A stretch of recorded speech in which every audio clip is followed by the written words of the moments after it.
आतंकवाद का कारोबार चलाना कास्ट इफेक्टिव नहीं है, उसकी एक भारी कीमत अदा करनी पड़ सकती है।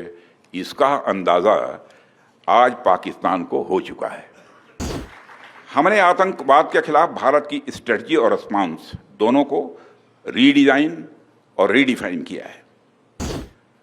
अब जब भी बात होगी केवल आतंकवाद पर बात होगी, पीओके पर बात होगी और किसी दूसरे मुद्दे पर पाकिस्तान के साथ बात नहीं होगी।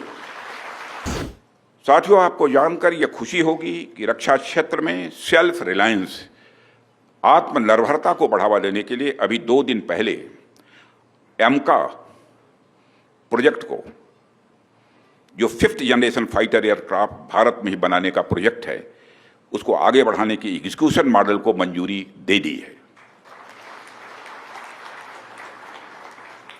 ये एक बहुत ही बोल्ड और बहुत ही डिसाइसिव डिसीजन लिया गया है, जो भारत की डिफेंस कैपेबिलिटीज को मजबूती प्रदान करने के साथ साथ इस देश में एरोस्पेस सेक्टर को एक डेप्थ और एक नई हाइट प्रदान करेगा। एमका प्रोजेक्ट के अंतर्गत आज 5 प्रोटोटाइप डेवलप करने की योजना है, जिसका बाद में सीरीज प्रोडक्शन होगा। यह निर्णय मेक इन इंडिया प्रोग्राम के इतिहास में एक मील का पत्थर माना जाना चाहिए, क्योंकि पहली बार किसी मेगा डिफेंस प्रोजेक्ट में पब्लिक सेक्टर कंपनियों के साथ साथ प्राइवेट सेक्टर ने भी पार्टिसिपेट करने का उसे मौका मिलेगा। साथियों, ऑपरेशन सिंदूर में पूरे देश की जनता ने मेक इन इंडिया अभियान की सफलता को देखा, समझा और उसे महसूस किया है। आज यह साबित हो चुका है कि मेक इन इंडिया भारत की सिक्योरिटी और प्रॉस्पेरिटी दोनों के लिए बेहद जरूरी है। साथियों, भारत की नेशनल सिक्योरिटी में मेक इन इंडिया एक इसेंशियल कंपोनेंट है। यदि हमारे पास यह क्षमता नहीं होती तो भारत की सेनाएं पाकिस्तान के निचले हिस्से से लेकर पीओके तक, पाकिस्तान के निचले हिस्से से लेकर पीओके तक आतंकवाद के खिलाफ इतनी प्रभावी कार्रवाई नहीं कर पाती। साथियों, आतंकवाद का कारोबार चलाना कास्ट इफेक्टिव नहीं है, बल्कि उसकी एक भारी कीमत अदा करनी पड़ सकती है। इसका अंदाजा आज पाकिस्तान को हो चुका है। फिर से मैं दोहराना चाहूंगा, आतंकवाद का कारोबार चलाना कास्ट इफेक्टिव नहीं है, बल्कि उसकी एक भारी कीमत अदा करनी पड़ सकती है। इसका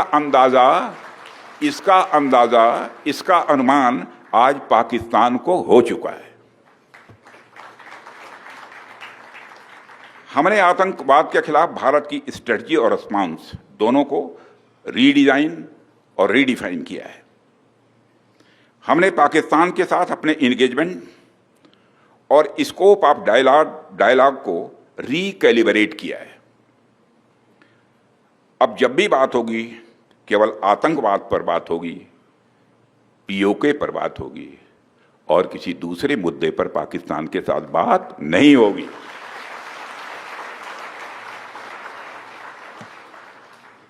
वह दूसरा मुद्दा कौन हो सकता है जिस पर पाकिस्तान बात करना चाहेगा, वो आप जानते हैं।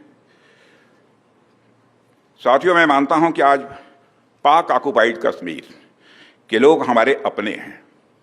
आप मानते हैं ना? पाक ऑक्युपाइड कश्मीर के लोग वो हमारे अपने हैं, हमारे परिवार के हिस्सा हैं। हम प्रधानमंत्री के श्री नरेंद्र मोदी जी के एक भारत श्रेष्ठ भारत के संकल्प के लिए पूरी तरह से प्रतिबद्ध हैं और हमें यह पूर्ण विश्वास है कि हमारे वो भाई जो आज हमसे भौगोलिक और राजनीतिक रूप से अलग हैं, वो भी अपने स्वाभिमान, आत्मा की आवाज और स्वेच्छा से भारत की मुख्य धारा में कभी न कभी जरूर वापस लौटेंगे। मैं जानता हूं वहां के अधिकांश लोग भारत के साथ एक जुड़ाव महसूस करते हैं। बड़ी संख्या है जो भारत के साथ जुड़ाव महसूस करती है। पीओके में कुछ गिने चुने ही हैं जिन्हें भटकाया गया है, गुमराह किया गया है। पीओके में रहने वाले हमारे इन भाइयों की स्थिति कुछ ऐसी ही है जैसे वीर योद्धा महाराणा प्रताप के छोटे भाई शक्ति सिंह की थी। मैं फिर से दोहराना चाहूंगा, पीओके में रहने वाले हमारे इन भाइयों की स्थिति कुछ ऐसी ही है जैसे वीर योद्धा महाराणा प्रताप के छोटे भाई शक्ति सिंह की थी। छोटे भाई शक्ति सिंह के अलग हो जाने पर भी बड़े भाई महाराणा प्रताप का विश्वास अपने छोटे भाई के प्रति बना रहता है और वह बड़े विश्वास के साथ कहते हैं कि तब कुपंथ को छोड़ सुपथ पर स्वयं चला आएगा, मेरा ही भाई है मुझसे दूर कहाँ जाएगा।